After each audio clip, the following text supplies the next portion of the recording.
¿Cómo fue esta noticia? ¿Usted se acuerda cómo se trató esta noticia? Fue durante el sexenio de Vicente Fox Quesada, fue en el 2005, cuando la Agencia Federal de Investigaciones lleva a cabo dicho operativo en este lugar, ¿no? en este rancho, y en donde detienen a Israel, detienen a Florence, detienen a otras personas, en donde liberan a supuestas víctimas. Pero lo que no cuenta Ciro, y no cuenta Carlos, y no cuentan todos ellos, es que esto tiene un origen. Y el origen tiene que ver con el narcotráfico, con un video que había sido presentado días antes, semanas antes, por un medio extranjero, en donde observamos a la AFI entregarle a Edgar Valdés Villarreal, a Barbie, a unos zetas detenidos en el marco de la guerra que estaban librando por Acapulco, Guerrero. Por supuesto que ese era un trancazo para el mensaje de credibilidad del Nuevo México que el neoliberalismo y sus corifeos destacaban todos los días. La Policía Federal, la Agencia Federal, ese cuerpo policíaco basado en la inteligencia, en la honorabilidad, en la preparación, en la modernidad de sus elementos, era una bola de corruptos que protegían, por decirlo menos, al cártel de Sinaloa. Esa era la nota.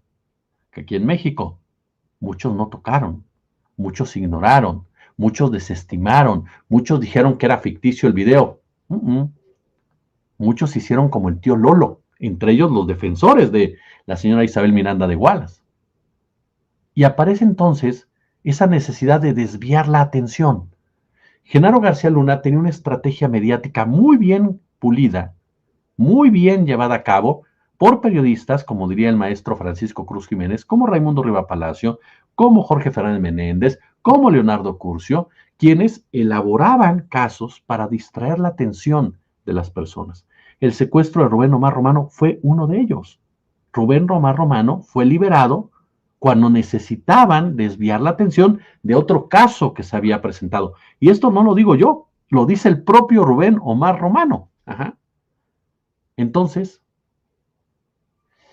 cuando sucede esto del cártel de Sinaloa, se requería algo. Y a Genaro García Luna le cae del cielo la petición de su buen amigo Eduardo Margolis, empresario con antecedentes en el Mossad, responsable supuestamente de cuidar a la comunidad judía del delito de secuestro, y quien habla a Genaro García Luna de darle un susto a una familia, a unos conocidos, que por una u otra razón habían tenido diferencias con él en el marco personal y en el marco laboral. Y entonces tejen toda esta historia de secuestros. Llaman a Isabel Miranda de Wallace, que ya era parte de todo este grupo, dicho por el propio Margolis, que dice que él hizo a Isabel Miranda de Wallace. Seleccionan a supuestas víctimas, arman todo el tingladito para echarle la culpa a los Vallarta, a Cassés y demás. ¿Y qué necesitaban? El foro, el espacio, el alcance. Y qué mejor que el canal estelar de la empresa de televisión más grande de este país. ¿Qué mejor? ¿Quién podría tomar esta decisión? ¿Loret de Mola? No. Carlos Loret de Mola fue un operador, pero no es el jefe. No era el responsable, no era la cabeza. Nunca lo fue. Estas decisiones que involucran a un secretario de seguridad y a un empresario que, por cierto, en esa época era el principal patrocinador de Televisa gracias a CB Directo, o uno de los principales patrocinadores, se confiere la responsabilidad a la cabeza de una empresa, a los ejecutivos de una empresa, a gente como Bernardo Gómez, por ejemplo, quienes tomaron la determinación de transmitir ese montaje para hacerlo creer que era un hecho real. No fue un asunto espectacular para llamar la atención, como dice Ciro Gómez Leiva. Era crear una historia para desviar por otro lado. Claro, Televisa nunca iba a decir que no.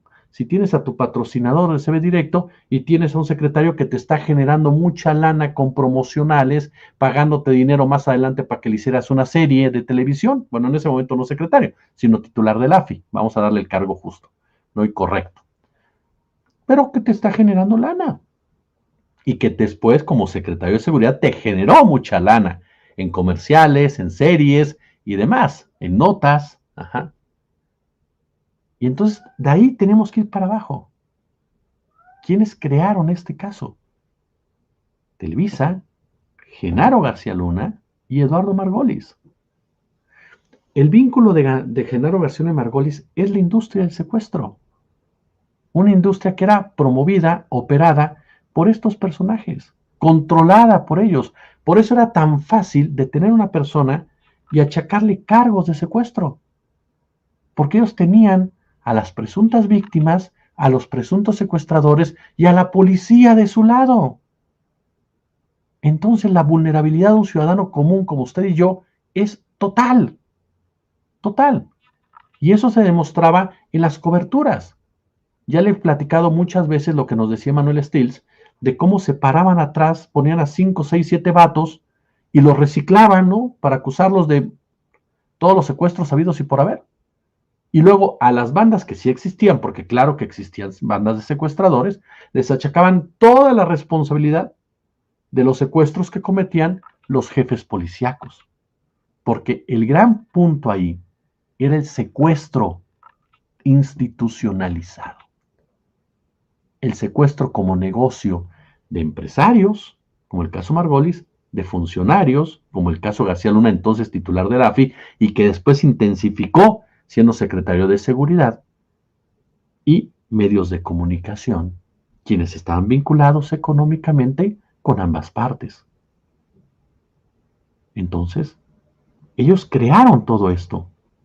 El caso Floras Cassés Vallarta, el caso Wallace, fueron dos casos que se volvieron sumamente mediáticos por la estridencia de los propios protagonistas, de sus propios creadores, pero que lamentablemente eran dos de varios casos que se instrumentaron en esa época, porque la fabricación de culpables era tal que hoy por hoy hay gente inocente en la cárcel acusada de secuestrador o secuestradora, que hoy por hoy están pagando condenas por algo que no cometieron, pero que sus historias no han llegado a los medios de comunicación, que sus historias no se han viralizado, que en algunos casos ya hasta fallecieron, que en otros han preferido quedarse callados por miedo a lo que ha pasado, en unos más porque han aceptado resignados un destino manifiesto, por considerar que debido a su situación socioeconómica, pues era lo que les tocaba. Hablamos de algo muy grande que develan estos casos. Esta fabricación de culpables, partiendo desde las cabezas. Porque tenemos que ir responsabilizando esto, a final de cuentas.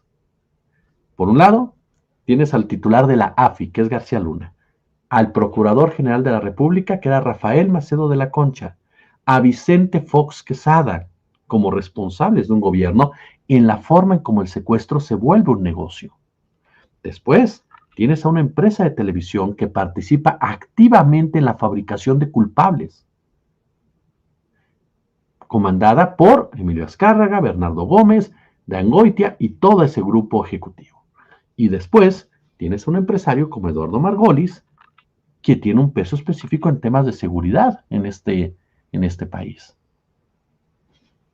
Y de ahí para abajo, ellos fueron los creadores en realidad del caso Vallarta, del caso Wallace. Y de ahí para abajo, Isabel Miranda de Wallace, como operadora, como la que consigue a las víctimas, como la que hace todo este menjurje mediático y le respalda con la voz del activismo, Cárdenas Palomino, el operador por parte de García Luna, que es el que golpea incluso a Israel Vallarta, que históricamente fue su mano derecha, que después hizo tratos con Ricardo Salinas Pliego, como gente de seguridad, que hoy dice Israel Vallarta ya no está en el altiplano. Eduardo Medina Mora, posteriormente, ya en el sexenio de Felipe Calderón, quien fue Procurador General de la República y le dio continuidad a este caso para entorpecerlo y para refundir a las víctimas en la cárcel. Sales Heredia, fueron todos ellos los ejecutores, más jueces, más ministerios públicos, más diferentes trabajadores del Poder Judicial, quienes firmaron, quienes avalaron, quienes justificaron. Y en tercer nivel llegan los operadores mediáticos, esos personajes tan necesarios, tan fundamentales, para que una narrativa se cueza y pueda llegar a la gente y ésta la asuma como real. Eso es lo que hizo Loret, eso es lo que hizo Ciro, eso es lo que hizo López Dóriga, eso es lo que hizo Carlos Marín, eso es lo que hicieron varios, quienes a través de sus plumas, a través de sus micrófonos, sentenciaron y criminalizaron. Hoy Ciro Gómez Leiva dice, es que si había culpables, había víctimas, hay que indagar quiénes son esas víctimas. Hay que hacer trabajo periodístico para encontrar quiénes eran realmente. Ciro nos quiere vender el mismo discurso que existía, que ellos encabezaron como operadores. Ese discurso de las instituciones funcionan, paparruchas. Las instituciones, por eso López Obrador las mandó al diablo. Ajá. Porque a final de cuentas eran instituciones totalmente perniciosas, corruptas, como actualmente muchas de ellas siguen estando, porque lamentablemente tenemos gente como Gers Manero en la Fiscalía General de la República. Eso es lo que va llevando esta historia. ¿Cómo fue que se presentó? ¿Se acuerdan? ¿Se acuerdan ustedes cómo se fue dando? Me acuerdo perfectamente cuando da este reporte, esto ya en el gobierno de Calderón, se da un reporte supuestamente más pormenorizado, ¿no?, de lo que era la banda de los Zodiaco. Dijeron, opera desde el 2001 en la Ciudad de México, en el Estado de México, en Morelos. Está vinculada a un negocio familiar. Ajá. Vea usted toda la historia. Es encabezada por Israel y Mario Vallarta. Tuvo una operación de 8 años, durante las cuales realizaron por lo menos, ¿no?, 20 casos de secuestro. Y te dieron toda una lista, así toda una lista de toda la familia Vallarta. O sea, imagínese usted lo miserables, la miseria humana de estas personas, de estos funcionarios, quienes al crear todo este cuento, agarraron a toda una familia y dijeron, pues el tío, el primo, el sobrino, todos estos para adentro. ¿Por qué? Porque no tenían cómo defenderse, porque no eran gente de dinero, porque eran mexicanos comunes y corrientes. Y eso los hacía el blanco perfecto para la fabricación de delitos. Por ahí les metes a un cuate, a otro, ¿no? ¿Para qué? Para que lo señalen, para que digan que son cómplices, por ahí alguien que tenga algún antecedente. Metieron a gente que era, hasta les pusieron apodos, me acuerdo de uno que era el Rabaida, ¿no? Enrique Ávila, otro más al que le decían el Acuario, pues sí, ¿no? Eran los Zodiaco. Entonces, imagínense, les pusieron hasta los nombres de los signos, el Acuario, el Tauro, el Sagitario, ¿no? El Libra, el Virgo. O sea, o sea, toda una estructura que solamente gente dedicada a la literatura, a la novela, es capaz de hacer. Gente de medios de comunicación es capaz precisamente de hacer. Una historia totalmente que quería ser policíaca, pero que se convirtió en ¿qué? En una farsa judicial. La primera que alza la voz desde adentro es Florence Cassé. Desde la cárcel acusa a Genaro García Luna, director de la AFI, de montar la detención televisada. El funcionario, que era pieza clave durante los gobiernos de Fox y de Calderón, sí reconoció que el operativo fue creado, a petición, dice, de las televisoras. Vea usted cómo empiezan a bajar la responsabilidad. No, sí lo recreamos, pero porque nos pidieron, ¿no?, las televisoras, que otra vez, para hacerlo más mediático, tengan que... Ya mero, la AFI va a aceptar algo así, sin pensar en las consecuencias que esto puede acarrear para sí mismos y para el proceso como tal. Pero la responsabilidad de la televisora. Yo me lavo las manos. Fue el reportero.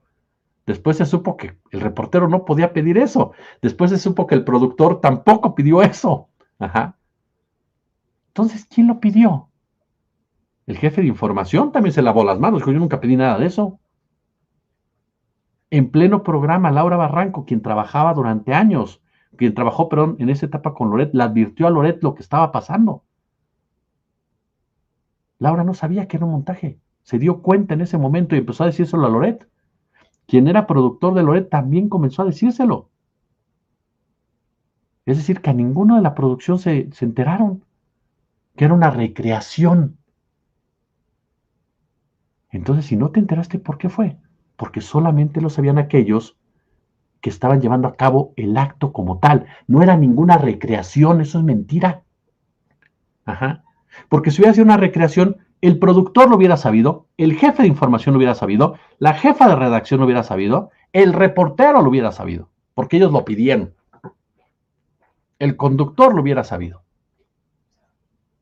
Y primero Loret dijo, yo no supe, ni me enteré qué era, hasta después. Pero a ver, ¿cómo? Si dice García Luna que la televisora lo pidió, ¿cómo no te enteraste?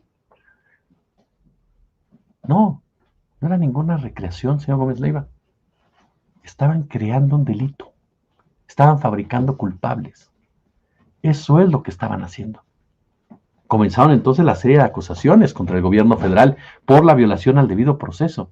Y cuando tú violas el debido proceso, ya no hay forma de saber quién es responsable y quién no.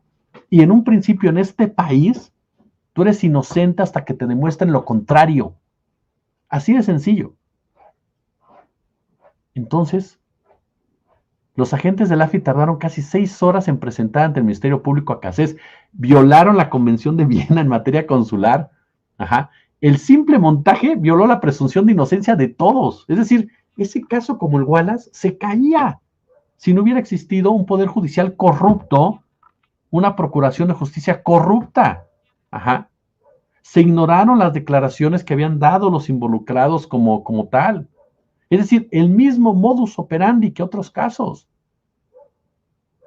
Después aventaron el rollo del narco. Los Zodíaco ya se dividieron. Ahora son los Japos, son los Palafox, son ¿cómo eran nosotros? Los tablajeros, ¿no? O sea, ya se dividieron todos. Ya los hermanos, unos son acá, otros son allá. O sea, y después agarraron a unos, soltaron a otros, embarraron a todos, ajá, como tal. Y en 2016, los hermanos Juan Carlos y Alejandro Cortés Vallarta obtuvieron su libertad. ¿Por qué? Porque un tribunal resolvió a favor de su apelación contra una sentencia de 33 años que les dictó un juez, ajá, que los acusaron de un secuestro de un señor Ezequiel Elizalde, cuando nada de esto pasó, absolutamente nada de esto pasó. Porque además, ajá, las declaraciones de las víctimas, como dice Ciro Gómez Leiva, se contradecían. Como pasó en el caso de Israel Vallarta Florence Cassé, pasó en el caso de los hermanos Cortés Vallarta, contradicciones, como pasó con los otros casos, contradicciones de las víctimas, tortura en contra de los detenidos, porque además, fíjese, retomando ese México que Denise Dresser defiende con tanto ahínco, igual que Aguilar Camín y Jorge Castañeda, ese México estaba sumido en el secuestro. Y vea la perversidad. Aquellos que cometían los secuestros, que eran los policías, los jefes policíacos y demás, fomentaban el odio en contra de las víctimas inocentes por parte de la ciudadanía que tenía razón de estar indignada, que estaba siendo violentada constantemente. Ellos mismos lo generaban. Cheque toda esa estructura. Agencia Federal de Investigaciones, activistas, empresarios, perfectamente coordinados, y medios de comunicación, los cuales operaban gracias a los patrocinios que estos empresarios otorgaban. Y que entonces muy pocos medios se animaban a abrir espacios, hablo de los de mayor alcance, porque te topabas con que, oye, pero este cuate es cuate de aquel que está patrocinando que está metiendo lana aquí, que está metiendo CV directo acá, ajá. Y entonces, nadie podía decir nada. Y entonces fue cuando empezaron a labrarse las batallas de esa manera. Y le reitero, Habrá gente que nos diga, ¿cómo crees? Y ahora ya con la información, pues eso pasó hace mucho.